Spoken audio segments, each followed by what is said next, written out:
This is really about the Achilles versus Aragorn, and everybody seems to be having a massive bitch fit. So it got on the poll over 1,000 votes. Aragorn won with 57%, and people were going, you're biased. You're biased towards Aragorn because you love Lord of the Rings. The fuck? That's fucking nonsense. That's like as if Aragorn was my friend, or Tolkien was my friend. I fucking study history. I'm fucking a student of fucking classics, back to my masters in classics. Fucking idiots. So if anything, probably more biased towards Achilles than fucking classics. Anyhow, fucking the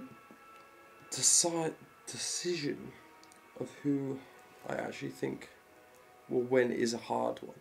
It's a hard one because if you look at Greek mythology and you look at Lord of the Rings, there's some parallels between the two. For example,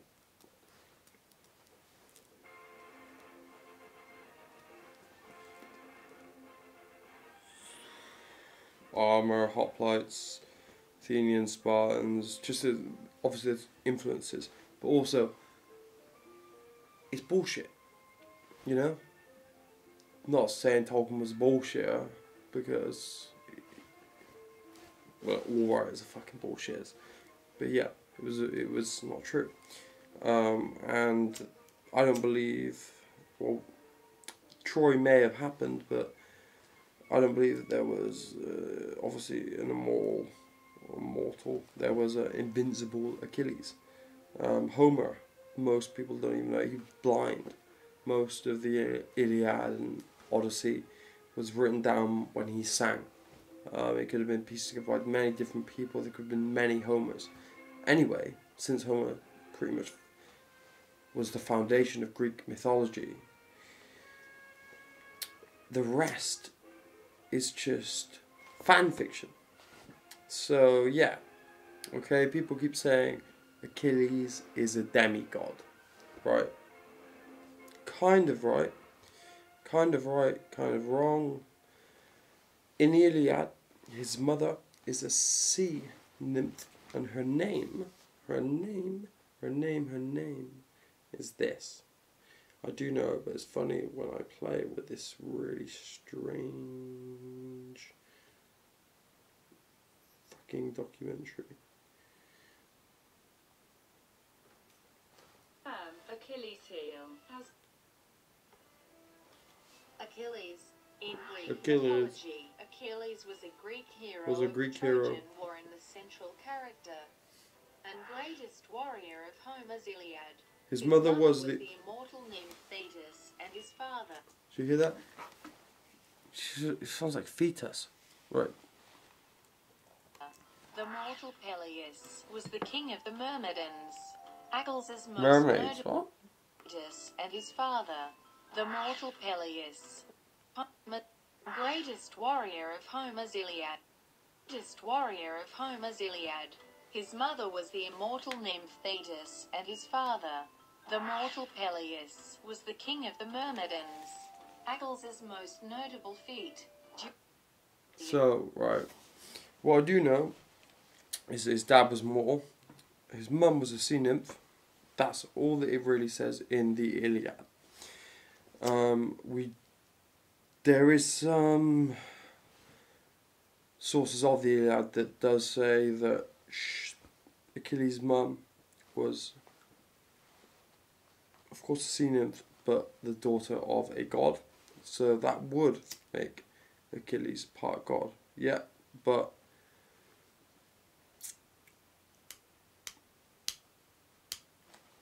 not really. Not really. It'd be like part god, mate. It would be part god, which is the same as Aragorn. Aragorn is descended through Beron's line, Baron Luthien, Alros, so Elrond's brother who chose to be man. Arendelle, he is related to a Maya, so Aragorn is a god too. Anyhow, a sea nymph isn't a fucking god. There is also the story that Zeus did want to fuck this sea nymph, probably because she was a nymphomaniac, and then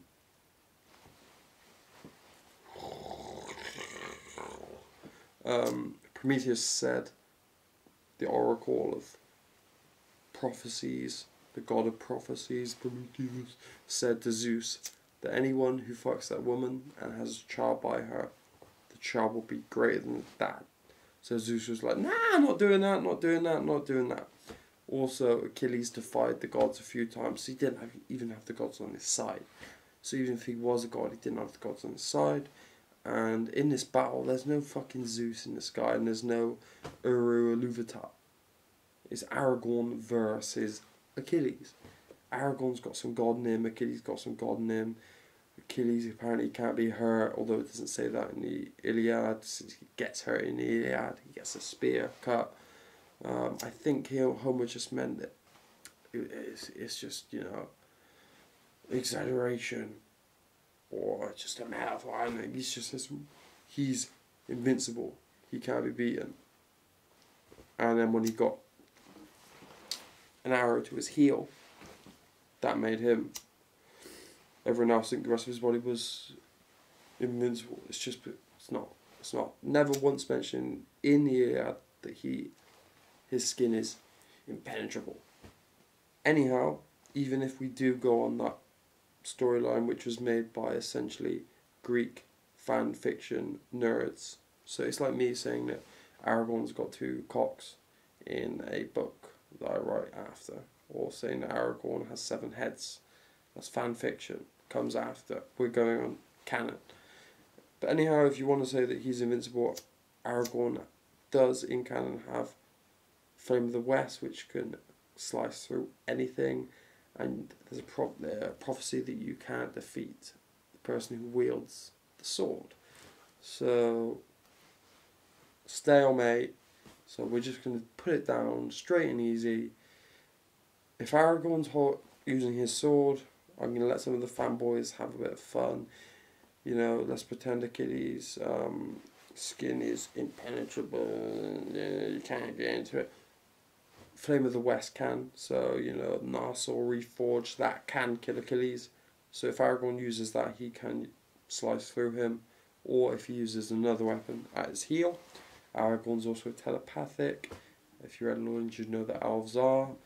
Gandalf and Galadriel and whatnot, and Aragorn used to just sit and not talk.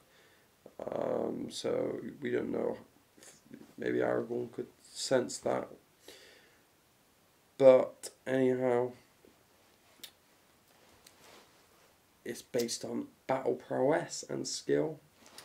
Aragorn's got his bastard and a half sword, and Achilles has probably got 3 ash-born spears, or probably half sword.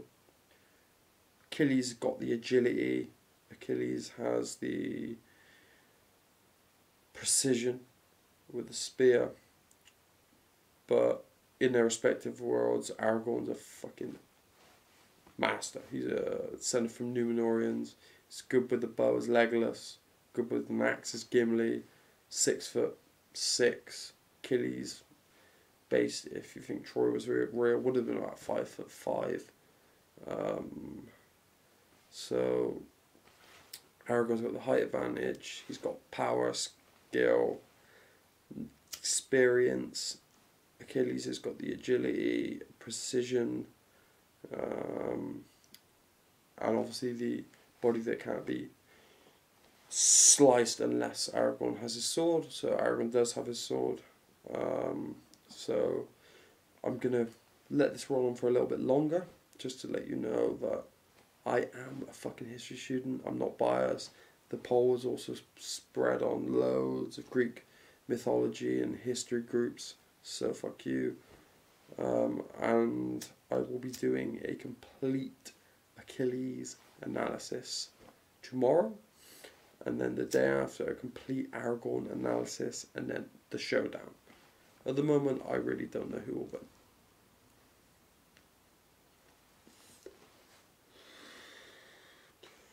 My kind of heart says Achilles, because the name, just Achilles,